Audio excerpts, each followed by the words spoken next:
Hello everyone, welcome to government jobs UP. This is Ritu Pandey और इस channel पर हर तरह की गवर्नमेंट जॉब से रिलेटेड इन्फॉर्मेशन दी जाती है। यदि आप गवर्नमेंट जॉब की प्रिपरेशन कर रहे हैं या उससे रिलेटेड इन्फॉर्मेशन चाहते हैं तो इस चैनल को सब्सक्राइब ज़रूर कर लीजिए और वीडियो को पूरा ज़रूर देखिए, जिससे इससे रिलेटेड जो भी इन्फॉर्मेशन दी जाती है वो आपसे स्किप ना हो सके। और वीडियो अच्छी लगे तो इसे लाइक शेयर ज़रूर करिए। तो चलिए शुरू करते हैं। यहाँ पे पहली अपडेट जो है हमारी यूपी ट्रिपल एससी से रिलेटेड है। यहाँ पे अधीनस्थ सेवा चयन आयोग में पिछले काफ़ी समय से अटकी भर्ती कार्यवाही अब आगे बढ़ने के संकेत हैं यहाँ पर। और आयोग ने लंबित भर्ती परीक्षाओं को अप्रैल तक कराने की कार्य योजना पर काम शुरू किया है। नई भर्ती की कार्यवाही उसके बाद ही रफ्तार पकड़ने की संभावना है। यूपी ट्रिपल एससी में 8 भर्तियों से संबंधित लिखित परीक्षाएं लंबे समय से अटकी हुई हैं। 4 भर्ती के मामले आरक्षण प्रक्रिया के संबंध में स्पष्टीकरण को लेकर शासन स्तर पर पिछले कई माह से लंबित हैं। इसमें अब तक शासन का रुख सामने नहीं आया है। इनके अलावा जो भी 4 भर्तियों पर आयोग स्तर पर परीक्षा का निर्णय होना है, इनके सांख्यिकी अधिकारी, बोरिंग टेक्नीशियन, वन्य जीव रक्षक व लोअर सबऑर्डिनेट परीक्षा की मुख्य परीक्षा शामिल हैं। और वन्य जीव रक्षक भर्ती की लिखित परीक्षा 4 अप्रैल को घोषित कर दी गई है। बाकी पर निर्णय होना बाकी है। आयोग के चेयरमैन प्रवीण कुमार ने बताया है कि सभी लंबित भर्तियों की लिखित परीक्षा अप्रैल तक संपन्न कराने का प्रयास है। साथ साथ रिक्त पदों पर नई भर्ती के लिए प्रारंभिक अर्हता परीक्षा की कार्यवाही में आगे बढ़ाई जा रही है। नेक्स्ट जो है वो रोजगार मेला से अपडेट है, जिसमें क्षेत्रीय सेवा योजन कार्यालय की ओर से 19 फरवरी को राजकीय औद्योगिक प्रशिक्षण संस्थान नैनी में रोजगार मेले का आयोजन किया जा रहा है। मेले के माध्यम से निजी कंपनियों के 1308 रिक्त पदों के लिए आवेदन लिए जाएंगे। सहायक निदेशक सेवा योजन रत्नाकर अस्थाना ने बताया कि machine operation, sales officer, surveyor, RO technician, security guard, sales executive आदि पदों के लिए 19 फरवरी को आईटीआई नैनी परिसर में आकर अपना आवेदन कर सकते हैं और सेवा योजन विभाग की वेबसाइट पर भी लॉगिन कर सकते हैं।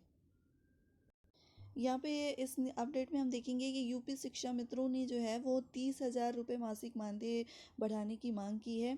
और यहाँ पे उत्तर प्रदेश दूरस्थ बीटीसी शिक्षक संघ ने प्रांतीय बैठक में चर्चा की है, जिसमें उन्होंने ये मांग की है यूपी गवर्नमेंट से कि उनकी जो मानदेय है वो 30,000 रुपये बढ़ा दी जाए, 30,000 रुपये कर दी जाए। ये EWS से रिलेटेड अपडेट है, जिसमें ये उत्तर प्रदेश की भर्तियों में आर्थिक रूप से पिछड़े वर्ग के अभ्यर्थियों को आयु सीमा में 5 साल छूट की मांग प्रतियोगी छात्रों ने उठाई है। साथ ही फीस में एक समान रूप से छूट देने का भी अनुरोध किया है। वर्तमान में कुछ भर्ती संस्थाएं फीस में छूट देती है, जबकि कुछ अन्य नहीं देती। प्रतियोगी छात्रों का कहना है कि जब आर्थिक रूप से पिछड़े होने के आधार पर अब आरक्षण दिया जा रहा है तो इन अभ्यर्थियों से फीस अनारक्षित श्रेणी के बराबर क्यों ली जाती है। और प्रतियोगी छात्र संघर्ष समिति ने इस संबंध में सामाजिक न्याय एवं अधिकारिता मंत्रालय, भारत सरकार, मुख्यमंत्री योगी आदित्यनाथ जी से आदि को पत्र लिखा है। और केंद्र सरकार ने जनवरी 2019 में संविधान में संशोधन करके आर्थिक आधार पर पिछड़ों को केंद्र सरकार की सेवाओं व शिक्षण संस्थानों में आरक्षण का प्रावधान किया था। गुजरात, महाराष्ट्र और हरियाणा ने अपने राज्य में सरकारी सेवाओं में 5 साल की छूट प्रदान कर दी है। और लेकिन यूपी में आयु सीमा में छूट का लाभ नहीं मिल रहा है। अधिकांश भर्ती संस्थाएं फीस में भी छूट नहीं दे रही हैं। छात्रों ने सरकार से अविलंब उम्र सीमा में 5 साल की छूट और फीस में राहत प्रदान करने का अनुरोध भी किया है।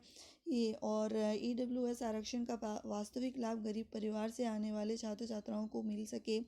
जल्द ही ये छात्र अभियान चलाकर प्रदेश सरकार को याद दिलाने की कोशिश करेंगे कि किस प्रकार से आरक्षण के नाम पर उनके साथ धोखा किया जा रहा है। और अब DLED के पेपर में 12वीं तक के प्रश्न पूछे जाएंगे। यहाँ पे डिप्लोमा इन एलिमेंट्री एजुकेशन में प्रश्न पत्रों का स्तर अब 12वीं तक करने की तैयारी की गई है और सेमेस्टर परीक्षाओं में अब तक 8वीं स्तर के ही प्रश्न पूछे जाते थे। परीक्षा नियामक प्राधिकारी की ओर से प्रश्न पत्रों की प्रकृति में बदलाव का प्रस्ताव सरकार को भेजा है। राष्ट्रीय अध्यापक शिक्षा परिषद के नियमों के अनुसार डीएलएड में प्रवेश की न्यूनतम योग्यता 12वीं पास होना है, लेकिन यूपी में स्नातक पास अभ्यर्थियों को प्रशिक्षण कराया जाता है। इससे पेपर का स्तर कम से कम 12वीं तक रखने का सुझाव दिया गया है। यूपी के 67 जिला शिक्षा एवं प्रशिक्षण संस्थानों में डीएलएड की इतनी निजी कॉलेजों में सीटें हैं। तो ये थी हमारी अभी तक की अपडेट। हमारे ऐसी अपडेट के लिए हमारे चैनल को सब्सक्राइब करिए।